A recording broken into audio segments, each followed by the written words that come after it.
community has been complaining about for the 2014, since the year has begun actually. So the clip that I'm going to show you deals with paddy farmers protesting outside of the National Assembly. Now this protest happened since in March of this year, and the reason we chose to show you this clip today is to show you that the issue is an ongoing one, and government still can't seem to do what they have to do. Not only government, but of course by extension the Agriculture Ministry is not doing what it's supposed to be doing to benefit or to satisfy our paddy farmers. But before I show you the clip, I'll introduce the panel. First off, the lone woman, that's aside from myself, Ms. Jennifer Wade. Jennifer Wade is a member of Parliament in the National Assembly. Of course, she's not new to the public, but she's definitely new to this program. She's a member of Parliament in the National Assembly, of course, and also represents Region 5, which is one of our paddy farmers community. Welcome, MP Wade. All right, so we're not only talking about the plight of paddy farmers in Essequibo, but the plight of paddy farmers in Guyana in general. And of course, he has become everyone's friend. It's always good to have MP Bulkan, of course, as you know, Member of Parliament. Ronald Bulkan is the Shadow Minister of Local Government representing a Partnership for National Unity. Welcome back, sir. Thank you, Malika. And if I may say, I'm certainly glad that you didn't put me to sit in the middle, because then I would have really been the thorn among roses. But I'm glad to be here. Well, thank you, and we definitely take that as a compliment.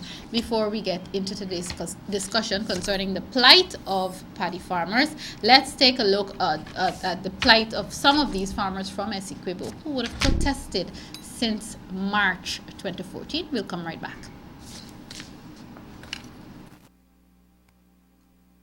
Farmers faced with several issues in the rice sector. Let me go back to last crop. The minister was down on the Essequibo coast last Thursday, and he said that over $300 million was released to farmers. But what we find happening is that there is a particular miller on the Wazir Hussein on the Essequibo coast. These money were released to the millers to pay farmers. And what is happening? Checks were written to farmers. These checks were post-dated. Some of them were cancelled, and only some farmers only received half of their money. When questioned about the next part of the payment, there's no answer for that. If money is released to pay farmers, we are saying if money are released to pay farmers immediately, we are saying that farmers should get all the money that is owed to them. Now, when the question of interest comes up, they told us in uncertain terms we have to take the millers to court. Now, you and I know what would happen if we as farmers take the millers to court. What the millers would do when we take our paddy to them, they would say that they either break down, they're filled with paddy, or they will find some fault, right? And what they will tell you, they can't purchase paddy. So when you take your paddy to another mill now, right, they will just pick up their phone and call the other miller and say, hey, Natram is coming there, right? Find an excuse for him not to purchase his paddy. Right, and this you'd be going wrong in a circle, and you would eventually become the victim, right? So we are saying the Rice Factory Act is not in keeping, is not on the side of the farmers. It benefits the millers. We are owed interest, and we have never been paid interest. In 2013, farmers during the bug infestation crop, the millers took 180 to 200 pounds of paddy per bag. When the minister visited us, he told us in uncertain terms that he spoke with the millers, and that the millers would compensate farmers for the extra weight they took. To date, we are still waiting. Right? We are only being fooled, and we have become fools now by the present Minister of Agriculture. Right? We are not getting anywhere. When I asked him the question, he cannot answer. Right? He's only throwing water on ducks' back. You understand? And that is the kind of thing that is happening in the rice sector. We are saying farmers need a co-op mill to be set up in Essequibo to address our concerns at this juncture, where farmers can have shares in it. If you can pump money into Gaisuco, billions of dollars, why can't you set up a mill for the farmers in Essequibo, where we can have more competition? If you have a farmers mill set up, you can have more competition, so the millers would not take advantage over the farmers. Right? We are saying a special fund as well should be set up where the millers can have access to, because we know NISL have a lot of money.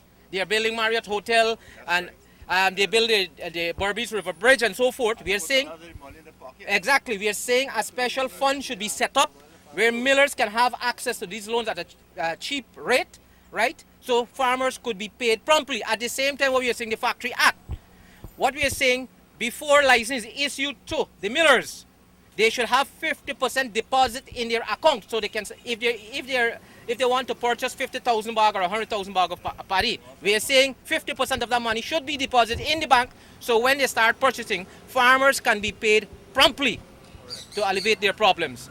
And I can go on and on, but I will ask my fellow colleague here to make some. He's who's the vice chairman. Now, I want to say something. Where are you from?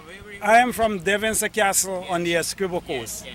Now, the minister came down on Thursday with people from GRDB, the head Jagnarain Singh, and they told us that they come to let farmer know that the government and GRDB allocate this money to pay farmer. I was owed over 8 months. And I asked them, how much were you owed? Nearly $500,000. And they will owe me a lot, but I had to force myself to take a post-dated check to get some fertilizer to sell it to continue my work, because there was gift post-dated check. And they give me a check in November month for change in February month because a post-dated check. So GRDB accept it. But what I am saying, that this GRDB and the government, if they write checks to the rice farmers that have been owed, which they did, why they deposit the money in the bank in the miller's name? It should have been in the government or the agriculture or GRDB account.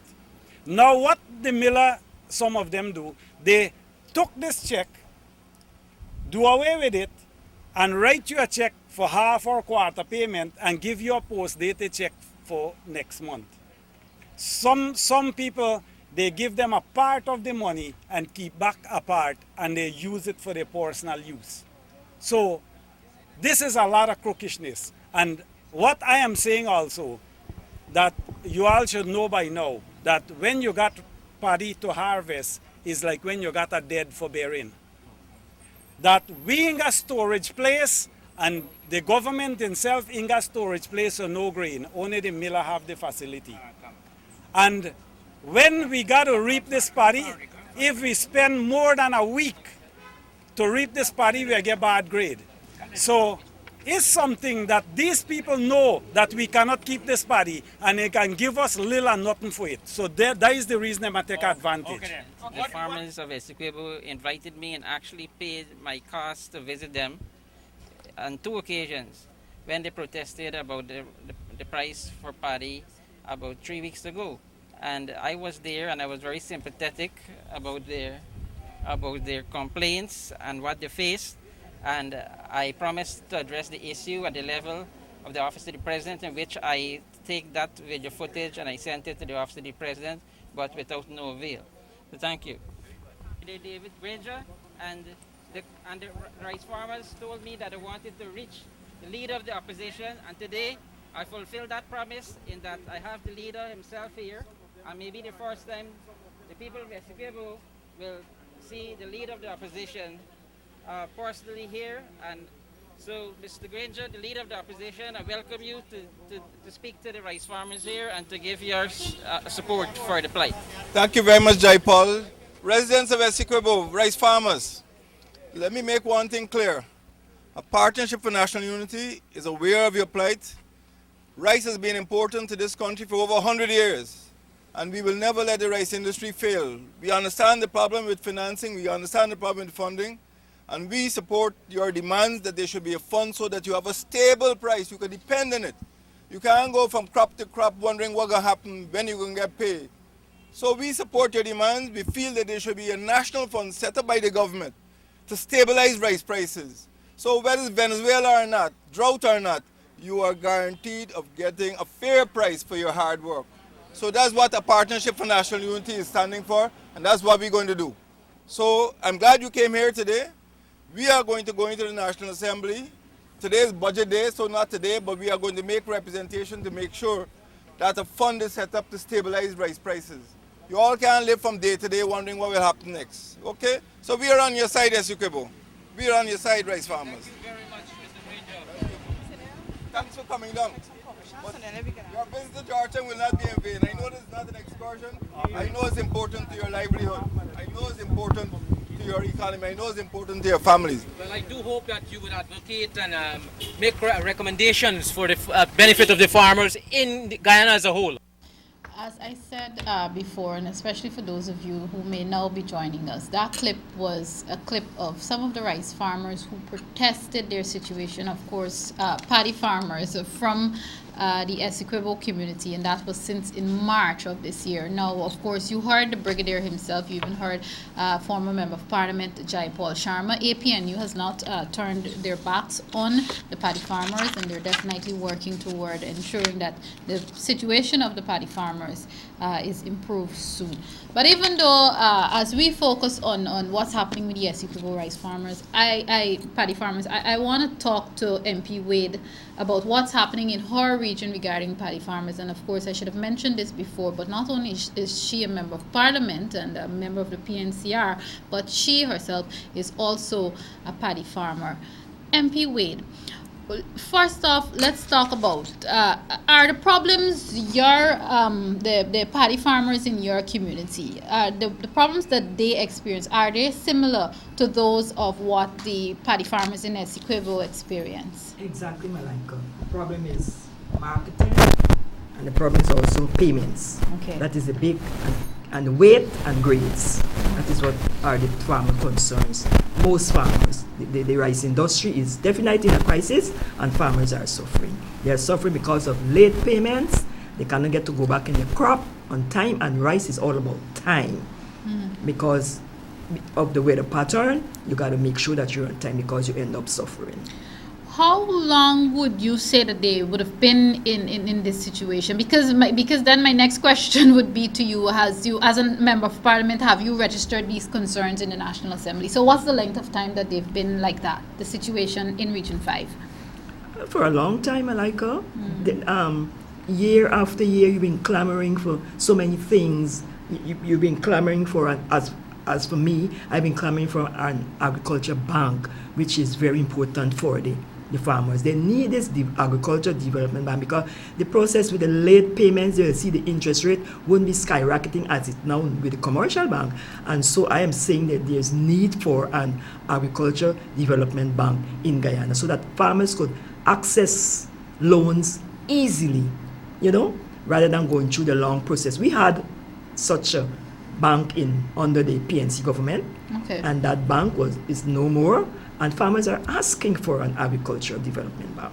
Even before I talk about your calls and stuff inside of the National Assembly, what it is, just so the viewers can get an understanding, especially people who are not necessarily familiar with the agriculture sector and with the rice sector, what does paddy farming do for your region in terms of development? Because I'm asking should it fail, what would be the consequences? I don't know, Malika, because Region 5 is the largest agriculture development region in Guyana. Okay. We are the largest. Rice farmers paddy farmers depend deeply on that for a livelihood. And so should that fail, I don't know what will happen to the livelihood of the farmers, because families are depending on them for a livelihood. So the government need to get online and make sure that there's a plan. We need a plan, a program to export this rice and do it on a timely basis. We cannot wait and be clamoring year after year for payments. Look how these farmers are suffering. Some farmers didn't pay since last year. How will they exist? How can they go into this coming crop? Do you see the situation escalating for your region, escalating the way it would have escalated? We've seen last week in terms of what's happening in Essequibo. Is it likely to get to that stage, or even if, without the propaganda and the back and forth in the press, do you see it getting to the stage of protests? You don't rule out anything, Malika, because if they are suffering, next it's a process. And farmers been calling me, visiting me, complaining, but we have in Region 5 there's a system whereby on Tuesdays there is a Farmers Day at the MME. So most farmer goes to MME and some of their plights are being handled there. So maybe that is one area where I can say is trying to cushion whatever is taking place. And I will make sure that I say to them, use that process. Go to MMA, speak with the relevant authority there, and let them deal with it. And some of them will go and return and say, well, they haven't, it's not to their satisfactory or whatever. And I will try to call up the authorities, speak to the minister at various levels, and see how much you could try to assist farmers, especially small farmers. Okay. The small farmers are the ones who are really suffering. All right, I'm going to come back to you in a bit, and we're going to talk about those same calling up and what you've done in the National Assembly and so on, and exactly what else is happening in the region regarding the rice industry.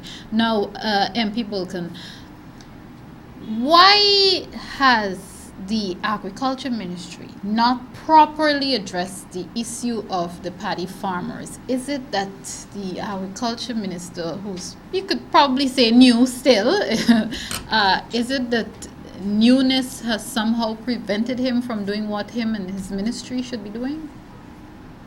No, Malika. I do not believe that argument can hold any water or has any validity, because I believe it is well known to the population. In fact, the PPP constantly reminds the population that they operate as a collective and that no one minister goes out there and does what he or she feels like doing. We can recall Dr. Lunchan making this statement very recently in relation to the behavior of Minister Manik Chan. So even if there's a new minister, the PPP administration, which has been in government now for over 2 decades, would have been expected to have a plan or a set of programs as part of a vision for, well, all the key sectors of our economy, of which agriculture is one, and of which the rice industry, or in this case specifically the paddy farmers, should be an important component. So even if there happens to be a change of minister, that minister should be able to benefit from the institutional arrangements that the PPP would have been expected to put in place for such an important sector of our economy.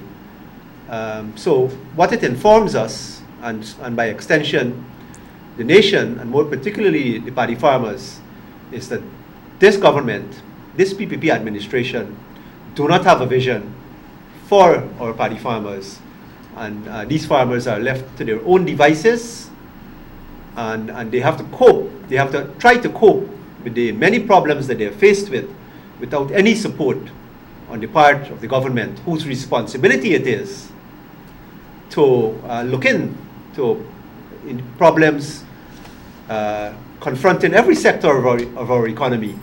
So what we are faced with is a failure of leadership, and it's evidenced by the clip of the picketing exercise that you have shown earlier.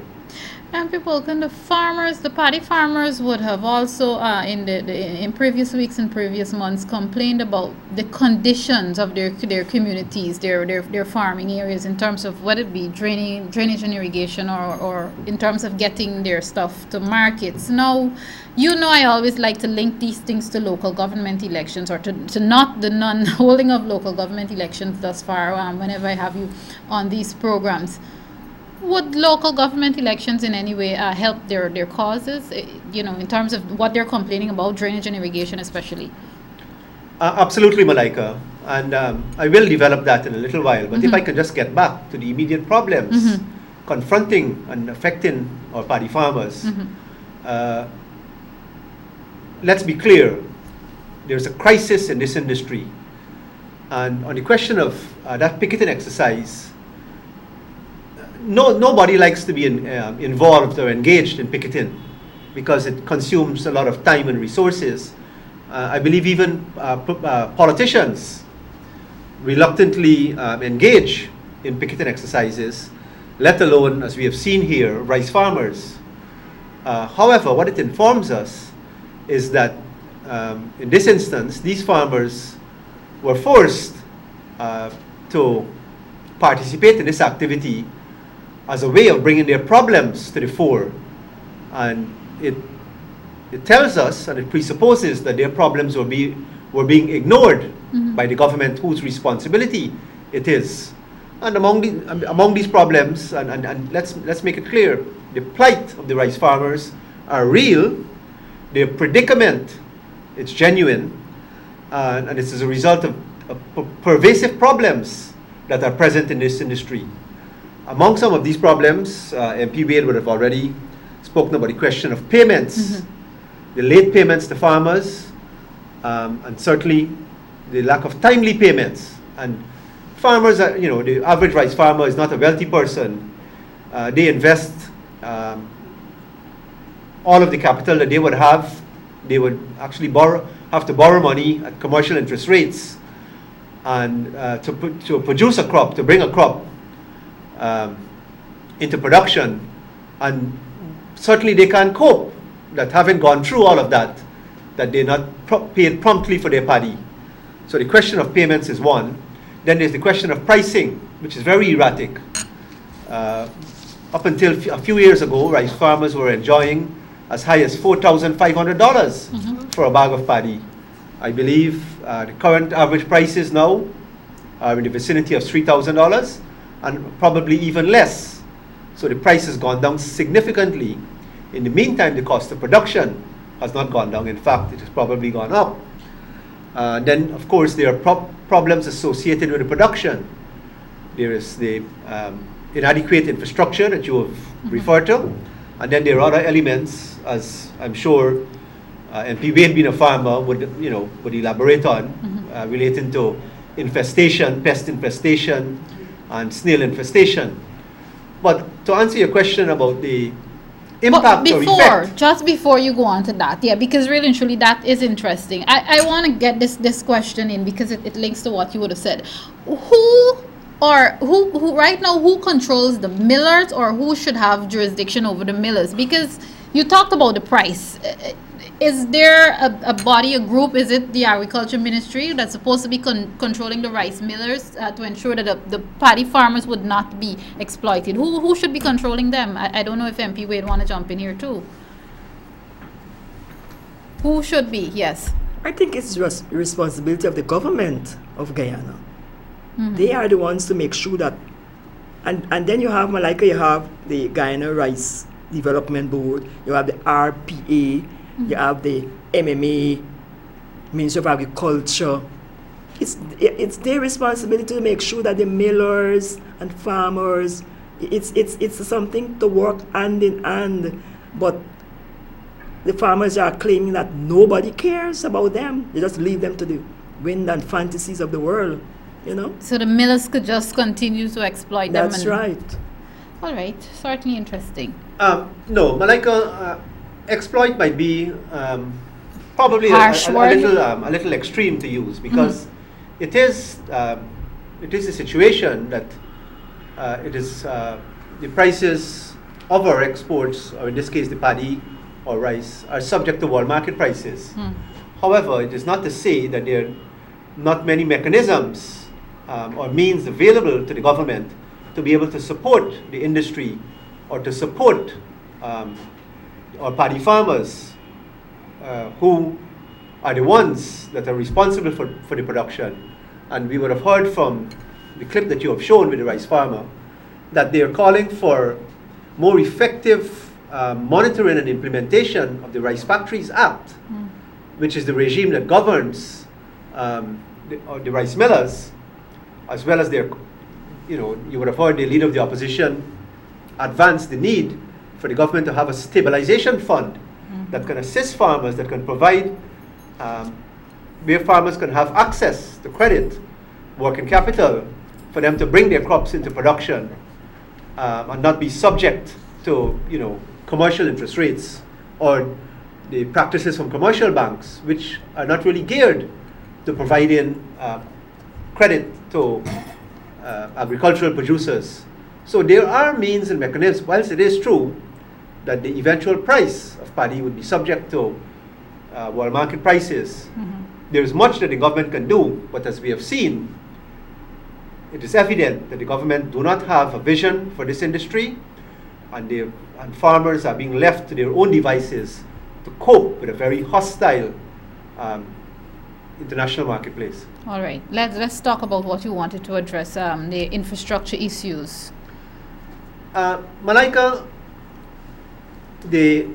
and if I can refer to statements made by the Minister of Finance in the life of the 10th Parliament in its 2012, 2013, and this year's budget, on every occasion, the Minister of Finance boasted, well, in fact, he referred to what has been the increasing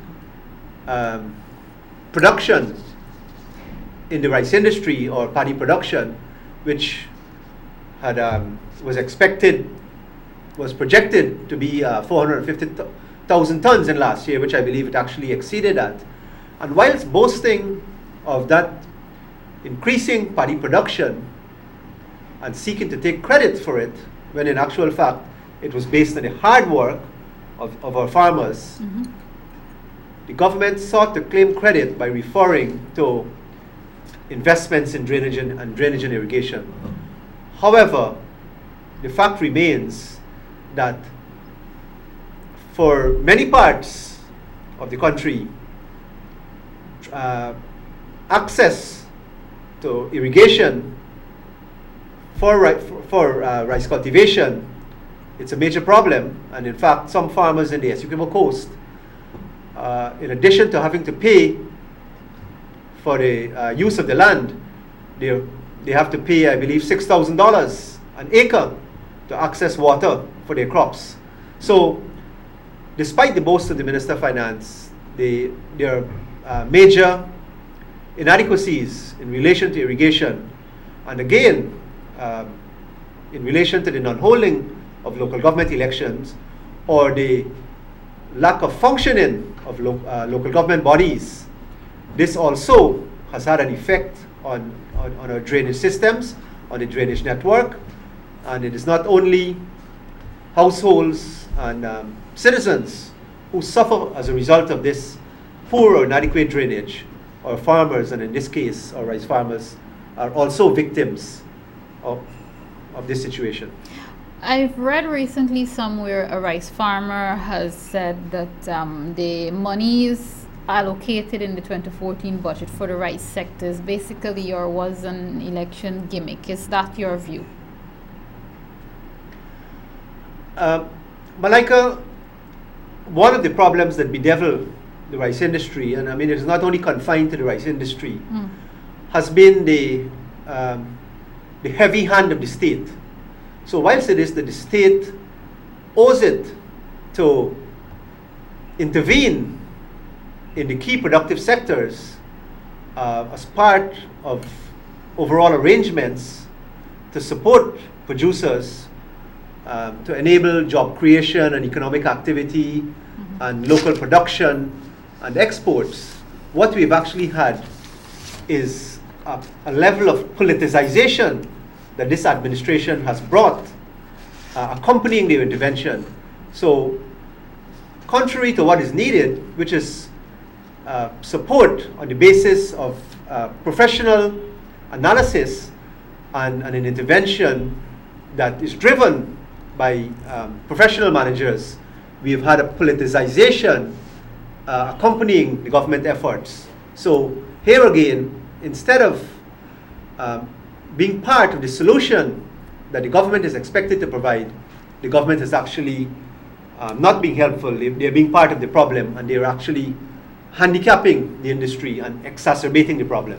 All right, I'm going to come back to you and we're going to talk about some marketing problems also. MP Wade, who, in terms of a PPP representative, is there a PPP representative in Region 5 who is responsible for addressing some of these issues that paddy farmers face? And is it a person who you can possibly communicate with?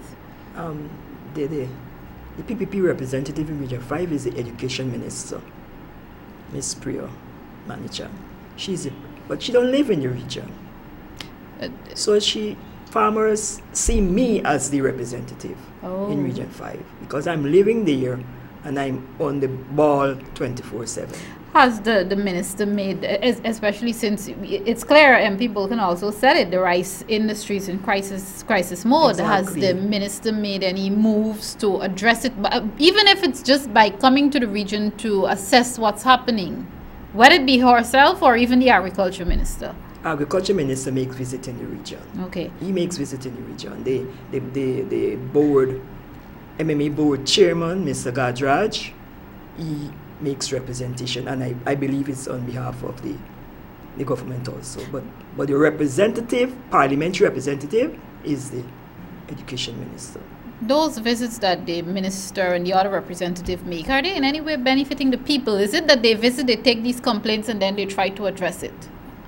Even though they visit Malika, the rice industry is still the same. It's in the crisis. The thing is late payments, non-payments, and people need money because they have families to livelihood to maintain. So that's the point. And the thing is also, farmers are saying they have to pay, for example, they have to pay banks, they are indebted to banks, they're indebted to leaders with dealers with fertilizers and stuff like that. And when the payments are not timely, it comes with an interest. And they want it to be vice versa. When millers owe them money, it must come also with an interest, because you cannot be owing a farmer for months and then pay them the flat pay.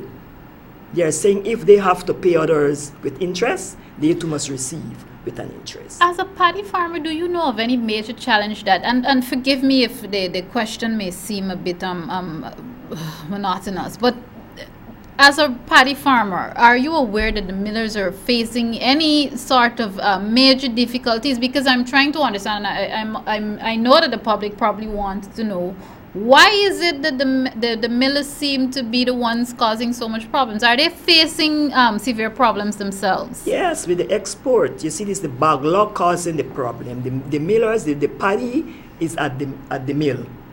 The export, there's not enough market to take off. That's how I see it. You know, the paddies at the mill. The millers need more market to send this paddy out.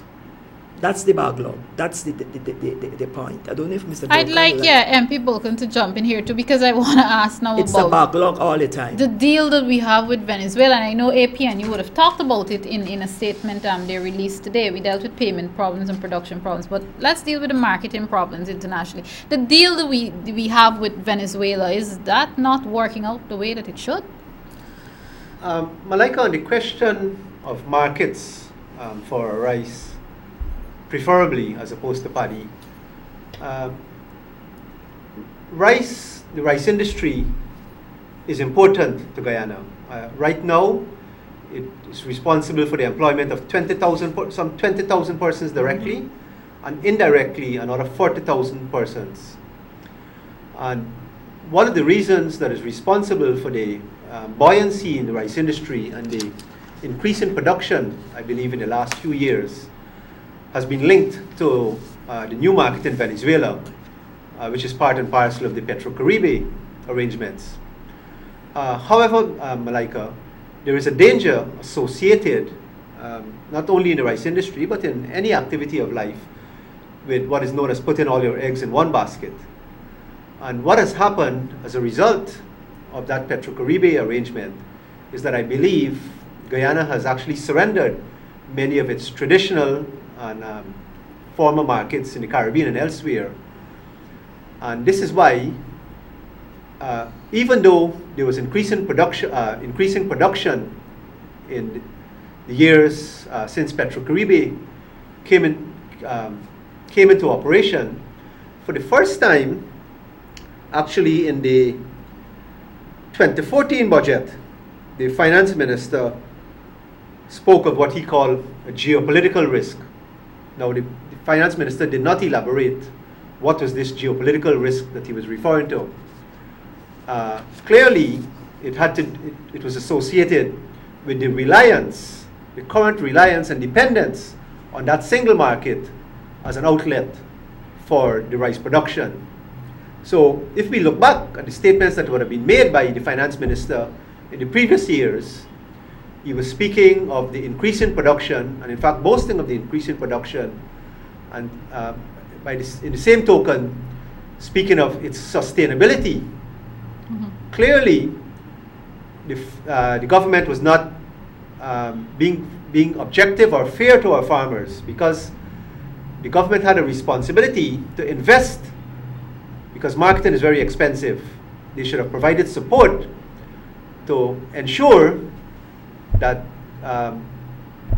new markets would have been sought, and that as a country we were not only dependent on one market. If the government was genuine about the sustainability that the finance minister spoke about in 2013, 2012, and I believe previous budgets.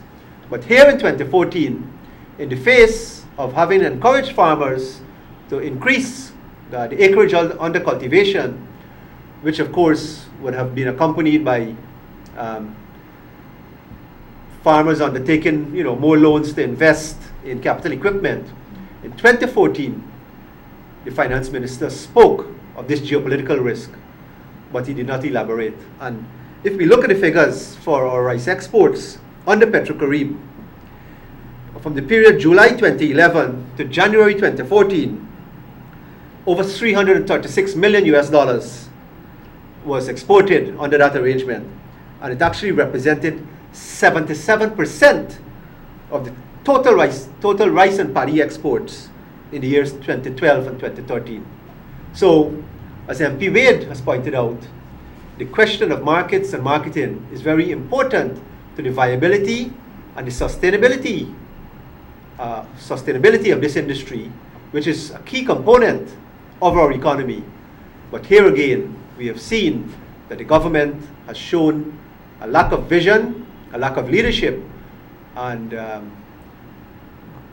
heaven forbid that this geopolitical risk that the finance minister spoke about in his budget speech this year, because he, like all of us, are aware that there is considerable political instability in Venezuela, and particularly so since the passing of President Chavez.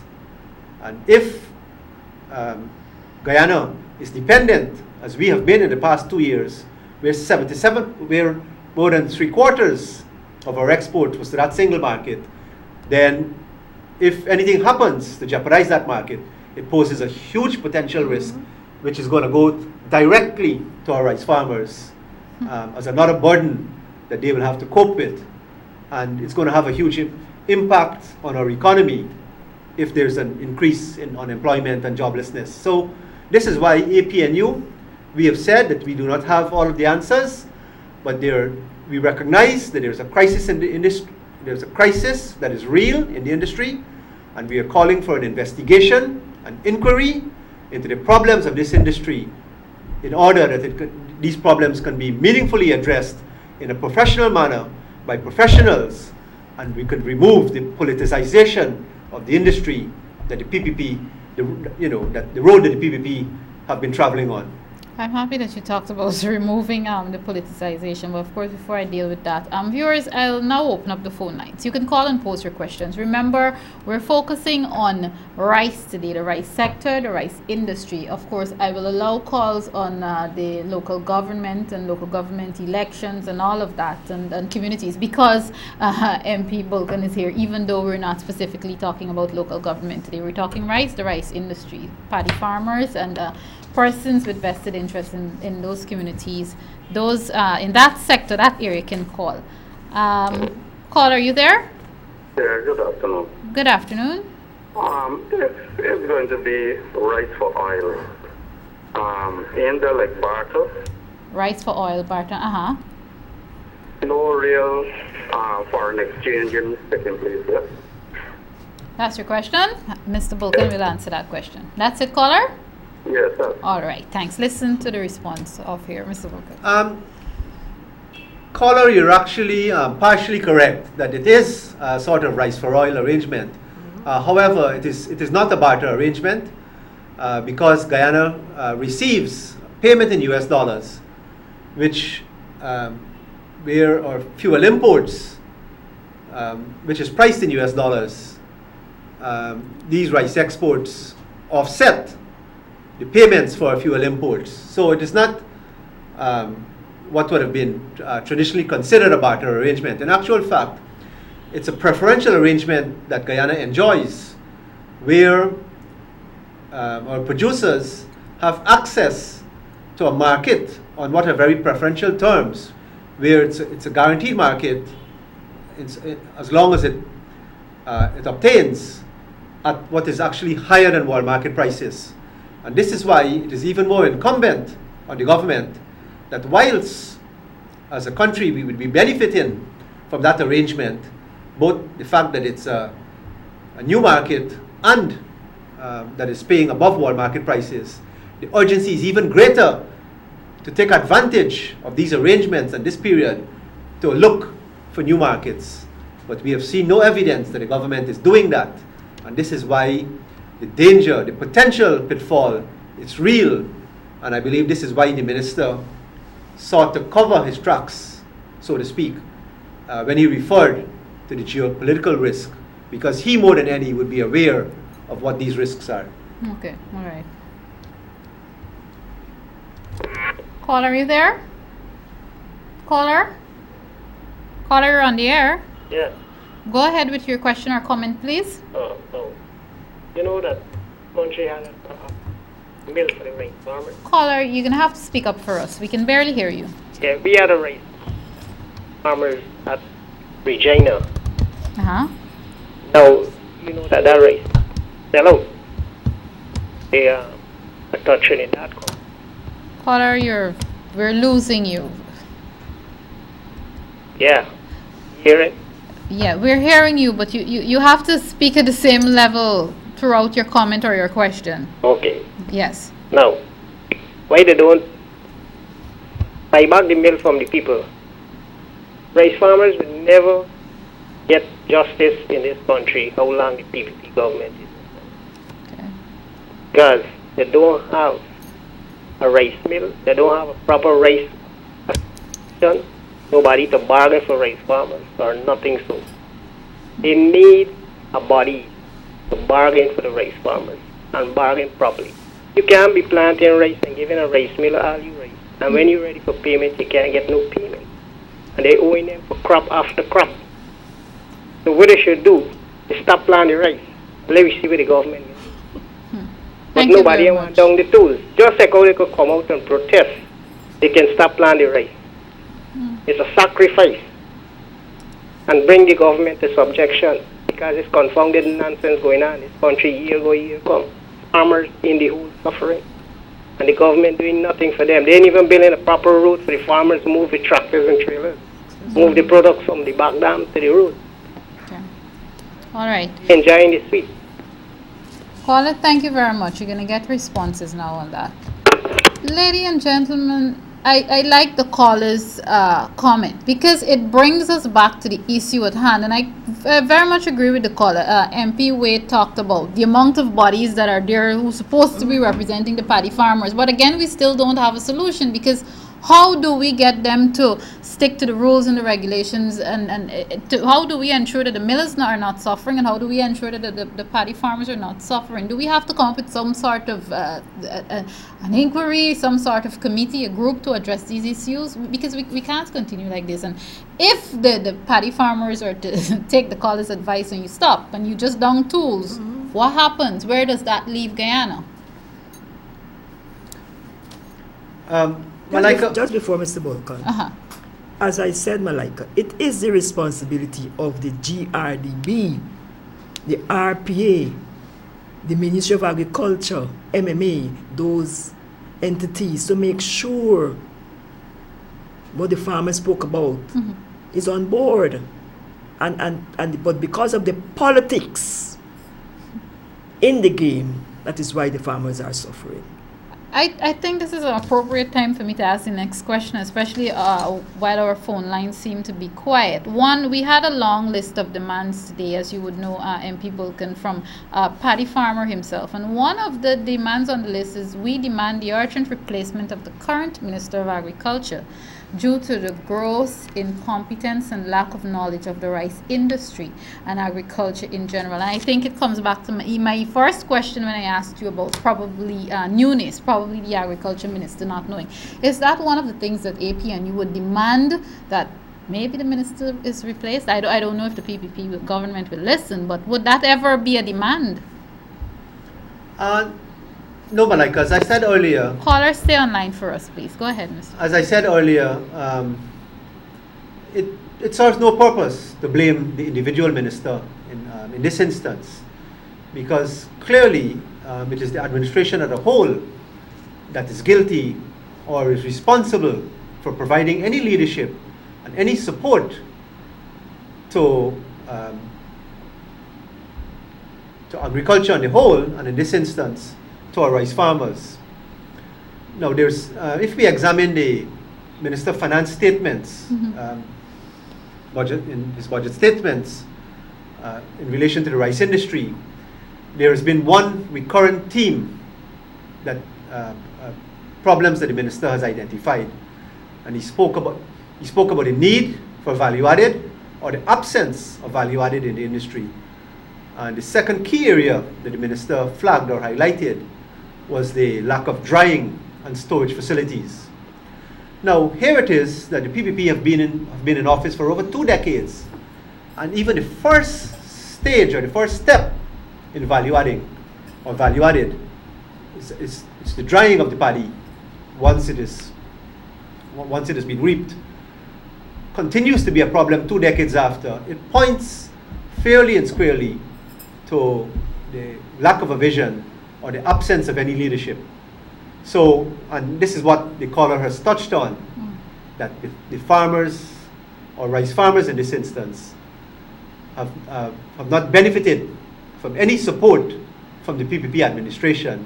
And I believe what we are seeing is that this government has been taking the people as a whole, or their traditional supporters, many of whom are part of the rice industry.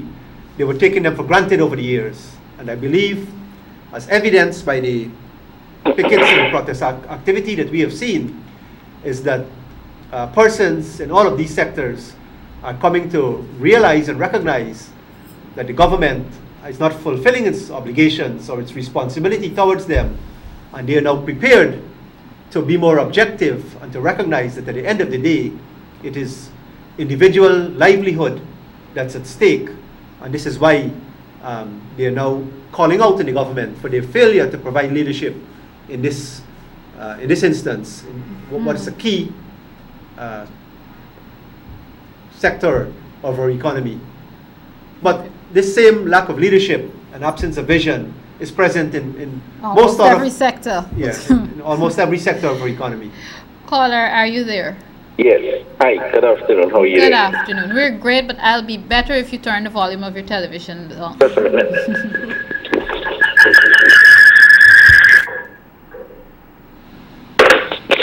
Special good afternoon to you. Good afternoon. I have one question to make, one comment, right? I live in New York almost 30 years, and I am down here in Georgetown for a month, right? Okay. I saw the Minister of Foreign Affairs acting, free management, and for me, it's very disgrace to the American nation on 4th of July, and I would like the minister to apologize to the American people, because, I mean, when they had need the American people in 1992 for Jimmy Carter, they went to America and they want free and fair election, and now you're telling the Red Heart that you crossing your red line. I want Mr. Bulkan to address this for me. Okay. Thank you very much, caller. Even though we're not talking about that, I will allow it, because I know it's very, very important. And caller, welcome to you, and we trust that you're having a good vacation. MP Bulkan, aside from what you've heard from the acting Minister of Foreign Affairs. Yes, Mr. Bulkan. Malika, I'd like to thank that caller for taking the time and effort to call in to alert the public that what the minister did, Minister Manikchan, was unjustified and it was unacceptable. We are all aware that the PPP had actively sought foreign intervention. Specifically, they sought intervention from the United States government in the pre-1990 period. That's right. It led to President Carter coming here, and for absolutely no justification, the minister was subjected to being ridiculed and pilloried, all because he was making statements that the Guyanese people were being denied a constitutional right to further the democratic process in our country, or specifically to hold local government elections, which have not been held for over 2 decades. The minister displayed no partisanship. At no time did the minister suggest that he was supporting any particular political party, but rather he was calling on the government to discharge their responsibility to further the democratic process in our country. And he showed no favoritism towards any political party. And I'm glad that I think Minister Manik Chand and her colleague Mr. Shearer were dominating the NCNA waves and were trying to project and portray a message that the majority of Guyanese actually support what was an offensive and obnoxious position adopted by the minister. But I think, callers like these remind the public that Guyanese take strong objection and disassociate themselves from the behavior of that particular minister. It was uncalled for. Thank you for addressing it. Caller, are you there? Yes, good day. Good day to you. Here now, I was arrested in Essequibo. All right, turn the volume of your television set down, please. I'm away from the television. Caller? I'm away from the television. No, you're not. You have less than 60 seconds or I'll have to take you off because the feedback can damage our equipment. Are you still there? Yeah. Go ahead, please. Turn on your set now. Okay, here it is. Go ahead, caller. I was in Essequibo. I was a farmer in Essequibo. And I used to plant rice. When they had factories, yes, used to buy the paddy. They had Anna Guyana was a government mill. People used to see a better way. Now that they don't have those people no more, everybody get advanced, everybody gone away, everybody passed away.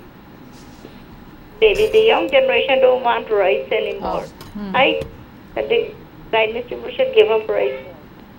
Plant like peas, like black-eyed peas, red beans, do fishing, mine, like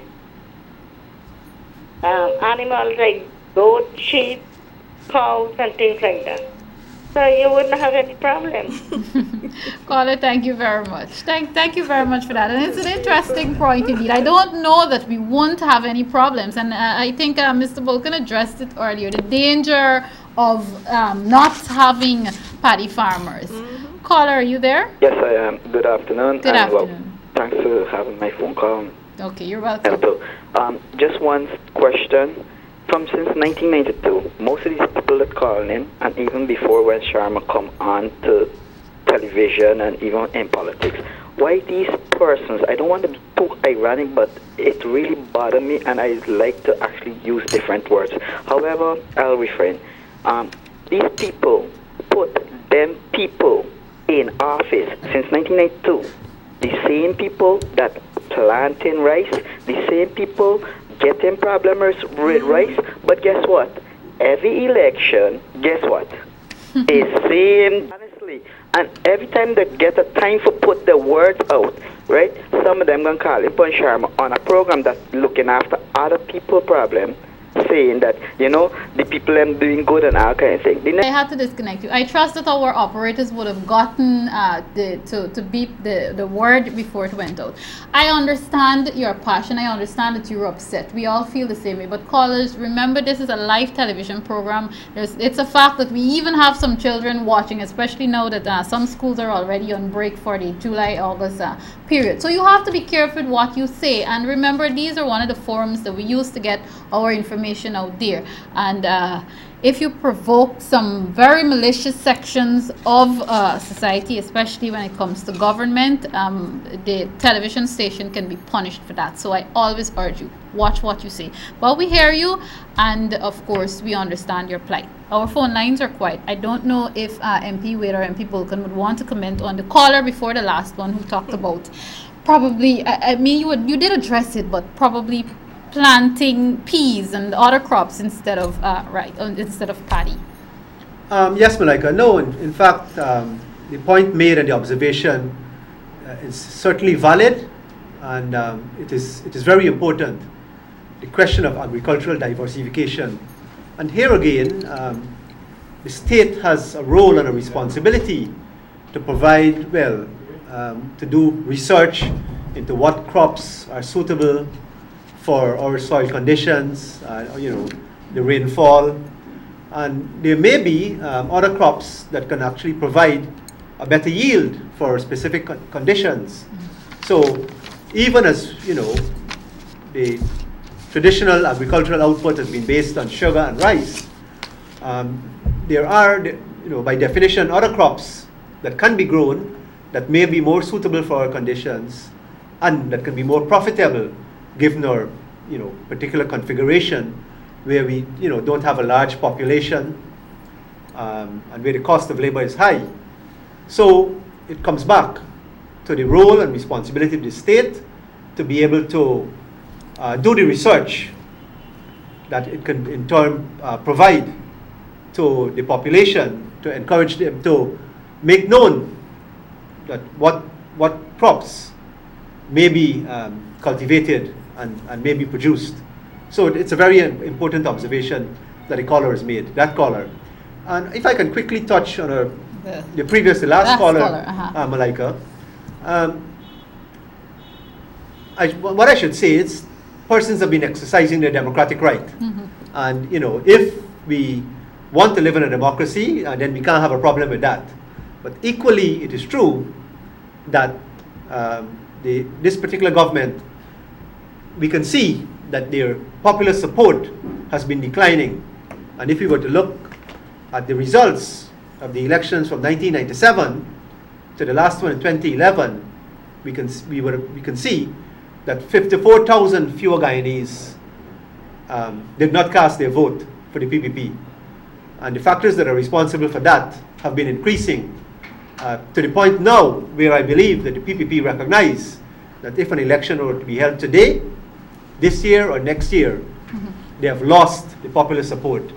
And I think this is partly responsible for the hysterical and other aberrant behavior that we've been witnessing on the part of government officials. All right. Thank you, Mr. Bulkan. Viewers, we're out of time. We're almost out of time. Just in about 60 seconds, MP Wade, what would you like to see immediately addressed for the paddy farmers in your region? Malika, the late payments and non-payment of farmers are very important, and I need to see that these farmers are being paid, because farmers, there are 2 crops in a year and they don't receive monthly salaries, and they need to put monies and food on their family tables. And so after waiting for 6 months with no payments or late payments, it's very hard.